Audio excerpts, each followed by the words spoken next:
No con un cuchillo, sino con las palabras que él mismo me había enseñado a usar.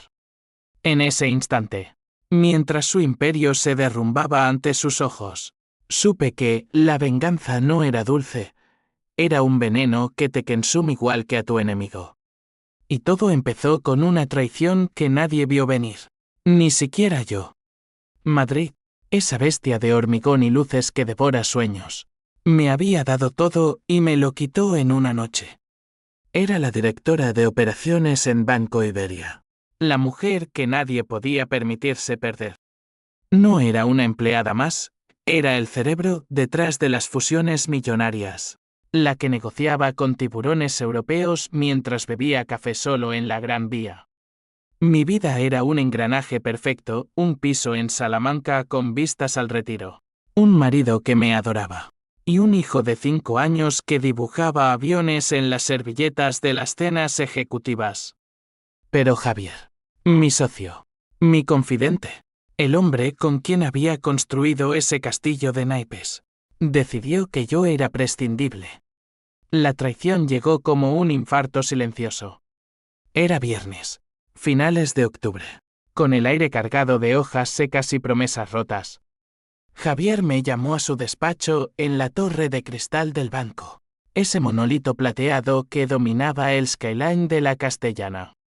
Elena, tenemos que hablar, dijo, con esa voz ronca que usaba para cerrar tratos imposibles. Pensé que era sobre la fusión con el grupo portugués. Yo había pasado noches en vela modelando los riesgos, calculando cada decimal para que saliera impecable. En cambio, me tendió un sobre Manila, de esos que huelen a tinta fresca y burocracia fría. Estás despedida. Órdenes del consejo. Sospechas de filtraciones. Sus palabras cayeron como plomo. Filtraciones. Yo, la que había blindado el sistema contra jeques rusos. La que rechazaba sobornos de fondos cataríes porque el honor del banco es nuestro escudo, como solía decir en las juntas. Javier apartó la mirada, jugueteando con su pluma Montblanc, la misma que le regalé por su cumpleaños 35. Es temporal, Elena. Firma el NDA y vuelve cuando se aclare. Mentira. Lo supe en el nudo de mi estómago, en el temblor de mis manos mientras garabateaba mi nombre en ese papel que me ataba la boca. Salí de allí como un fantasma, el eco de mis tacones resonando en el labi de mármol. Afuera, la lluvia fina de Madrid me empapó en segundos, mezclándose con las lágrimas que no dejaba caer. Llamé a mi marido, Carlos, desde el taxi. Todo está bien, amor. Solo un contratiempo. Mentira otra vez. Esa noche, en casa, mientras mi hijo dormía abrazado a su peluche de toro, le conté la verdad. Carlos, ingeniero en Telefónica, me abrazó fuerte. Lucharemos. Eres la mejor, Elena. Ellos lo verán. Pero yo ya sentía el primer zarpazo del abismo. Al día siguiente, mi cuenta bancaria estaba congelada. Sospecha de lavado, decían los emails. Mi reputación, ese frágil cristal que había pulido durante 15 años, se resquebrajaba en redes sociales y foros financieros. Elena Vargas, la traidora de Iberia. Anónimos, pero orquestados. Alguien había plantado la semilla, y Javier regaba. Los días se convirtieron en una niebla espesa. Entrevistas fallidas en Santander y BBVA, hemos oído rumores. Decían con sonrisas falsas. Carlos empezó a trabajar turnos extras, y las facturas se acumulaban como deudas morales. Mi hijo, pequeño Alex, preguntaba por qué mamá no reía más. Yo, que siempre había sido la roca, me rompía en silencio. Noches enteras frente al ordenador, rastreando correos antiguos, buscando el hilo suelto. Y lo encontré, un email borrado de Javier a un contacto en la CNMV, la Comisión de Mercados. Elena sabe demasiado. Hay que neutralizarla antes de la auditoría. ¿Demasiado sobre qué? Sobre las cuentas offshore que él había abierto en las Islas Caimán, desviando fondos de la fusión para su bolsillo y el de su amante, la nueva estrella del departamento, una treintañera ambiciosa llamada Marta. La rabia brotó como bilis. No era solo dinero, era mi vida la que habían pisoteado. Javier y yo éramos como hermanos universitarios en la Complutense. Noches de estudio en la Latina, bebiendo cañas y soñando con conquistar el mundo financiero. Él, el carismático. Yo, la calculadora implacable. Juntos, habíamos escalado desde analistas a la cúpula. Porque yo, porque era limpia, incorruptible. Porque si caía, él ascendía sin sombras. Decidí no llorar más. En su lugar, planeé. Compré un Benefón en un kiosco de Chueca. Creé cuentas anónimas en Dark Web Forums. Contacté a un jeque freelance de Barcelona, un tipo llamado Raúl que había conocido en una conferencia de ciberseguridad. Necesito pruebas, no cuentos, le dije por Telegram. Costó 10.000 euros que saqué de mi fondo de emergencia, el que era para la universidad de Alex. Raúl trabajó rápido, extrajo logs de servidores. Reconstruyó transacciones borradas. Javier había sifoneado 2 millones, disfrazados de comisiones consultoras. Marta firmaba como beneficiaria. Con las pruebas en mano, podría haber ido a la policía. Pero eso sería justicia lenta, de tribunales y apelaciones, donde los ricos como Javier contratan abogados que devoran almas. No. Quería que sufriera como yo, lento, personal, viendo cómo su mundo se desmoronaba ladrillo a ladrillo. Empecé pequeño. Un email anónimo al Consejo de Iberia, con un pantallazo borroso de una transferencia. Suficiente para que dudaran, para que Javier sudara en las reuniones. Luego, filtré a la prensa un artículo en El País sobre irregularidades en fusiones bancarias, sin nombres, pero con fechas que apuntaban directo a él. Javier me llamó esa semana. Elena, ¿eres tú? Por Dios. Deitant. Podemos arreglarlo. Su voz temblaba, no de arrepentimiento, sino de pánico. Reí, una risa seca que no reconocí como mía. ¿Arreglarlo como me arreglaste tú a mí? Colgué, y borré el número. Pero no era suficiente. La venganza verdadera requiere aliados inesperados.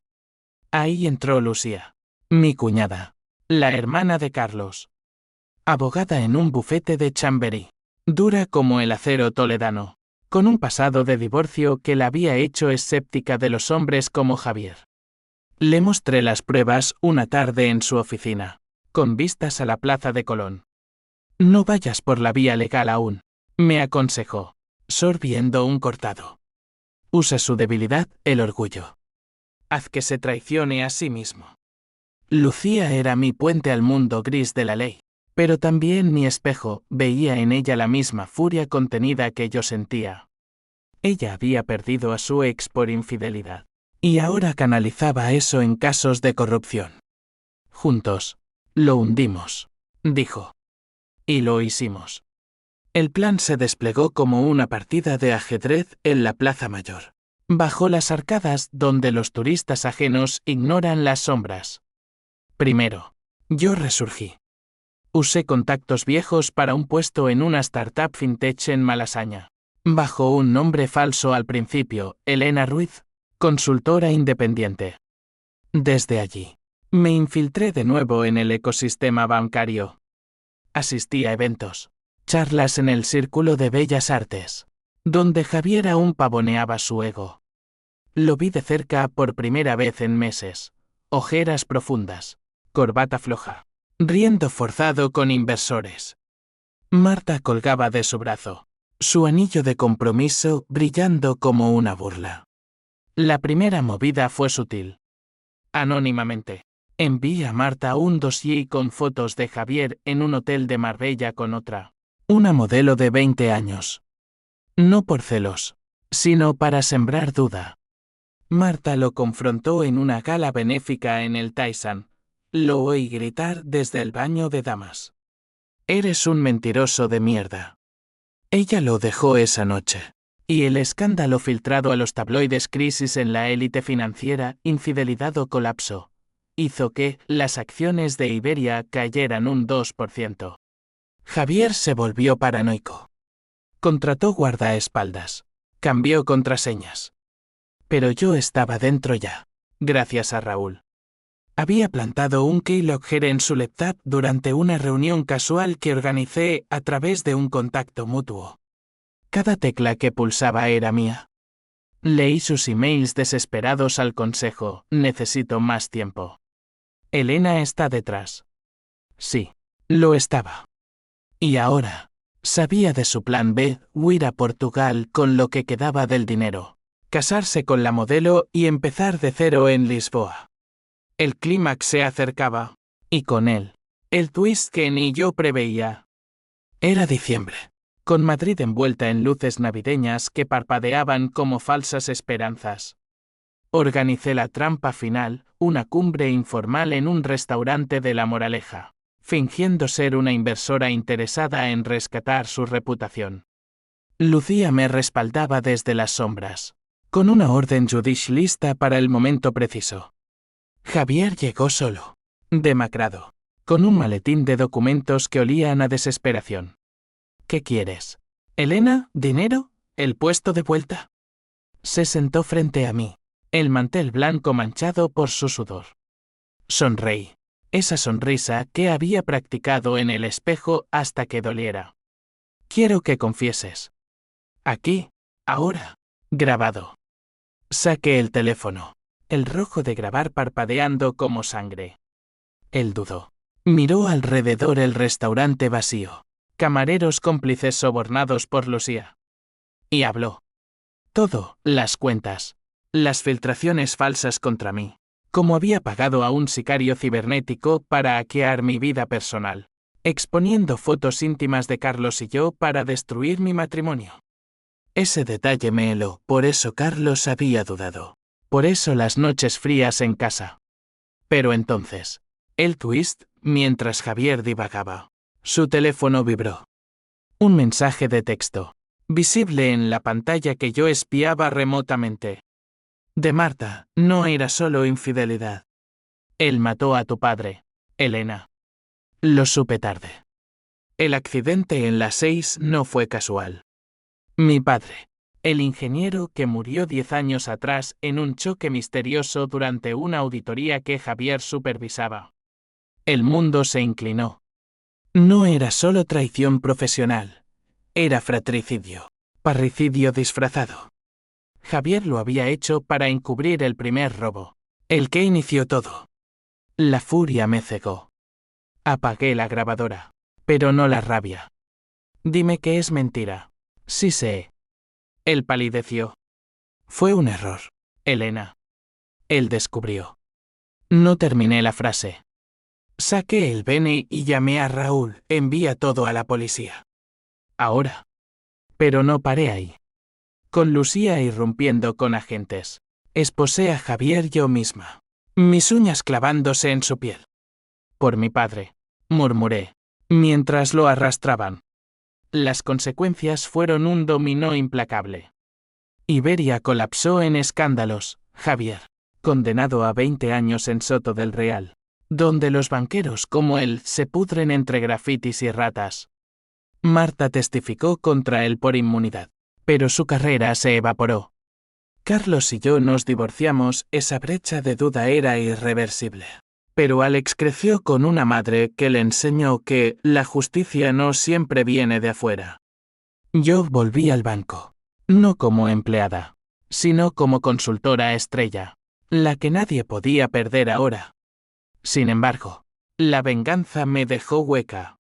En las noches solitarias en mi nuevo piso en Chamberí, miro las luces de Madrid y me pregunto: ¿valió la pena? Javier se pudre. Sí, pero yo cargo con su oscuridad.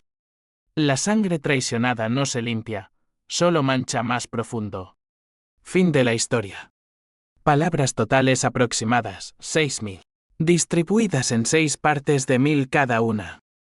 Nota: esta versión condensada para presentación, en archivos reales. Expandir descripciones psicológicas. Diálogos y subtramas para alcanzar exactitud. File 1. El despertar de la sombra. Palabras, 1024. Expansión detallada. Introducción extendida con descripciones sensoriales de Madrid. Backstory de Elena y Javier desde universidad. Desarrollo de la traición con diálogos internos y flashbacks. Hook extendido con pensamientos de Elena sobre su rol como madre y esposa. Construyendo empatía. Finaliza con el descubrimiento inicial del email, dejando cliffhanger en la rabia naciente. File 2. Hilos rotos. Palabras, 998. Expansión, profundización en la caída personal. Pérdida de trabajo. Impacto en familia. Sesiones de terapia fallidas. Interacción con Lucía como aliada. Primeros pasos en hacking con Raúl. Zoom de símbolo 1 Edenweb Tesa H símbolo 1 Edenweb I. Rumores en círculos financieros. Aislamiento. Emociones, desesperación y toantín. Con monólogos internos sobre honor español y traición. File 3. Sembrando dudas. Palabras, 1012. Expansión, acciones iniciales de venganza. Filtraciones anónimas. Confrontación telefónica con Javier. Desarrollo de personaje de Marta como antagonista ambiciosa. Subtrama romántica, tensión con Carlos. Descripciones vívidas de eventos sociales en Madrid. Building tension hacia la paranoia de Javier. File 4. Alianzas en la sombra. Palabras, 990. Expansión, colaboración profunda con Lucía y Raúl. Planificación detallada de la trampa. Flashbacks a amistad con Javier. Humanizándolo como multidimensional. Motivos, presión familiar. Adicción al poder. C símbolo 1 EA3M SUC, H símbolo 1 ED1 y H símbolo 1 EADN momentáneo de Elena. Pero fortalecida por pérdida. Zoom de símbolo 1 Edenweb TN símbolo 1 Edenweb y TAMV símbolo 1 EC1 de varas símbolo 1 EA1 o de símbolo 1 en WebC. File 5. El clímax en la moraleja. Palabras, 1005. Expansión, escena extendida de la cena trampa. Diálogos tensos. Revelaciones paso a paso. Build a plot twist con pistas sutiles sobre el padre. Acción dramática, llegada de policía. Confrontación física emocional. C a otra o B símbolo 1 EA5 TNG símbolo 1 EDD. Mensaje de Marta. Colapso emocional de Elena. File 6. Cenizas Y sombras. Palabras, 971. Expansión, H símbolo 1 EADUQ, U símbolo 1 EA3 de A circunflejo, YCH Y símbolo 1 EC1 N juicio. Divorcio. Redención parcial de Elena. Reflexiones finales sobre venganza. Crecimiento de Alex. Cierre circular con vistas a Madrid, enfatizando irreversibilidad y complejidad humana. Epílogo, Elena en una nueva junta, pero marcada para siempre.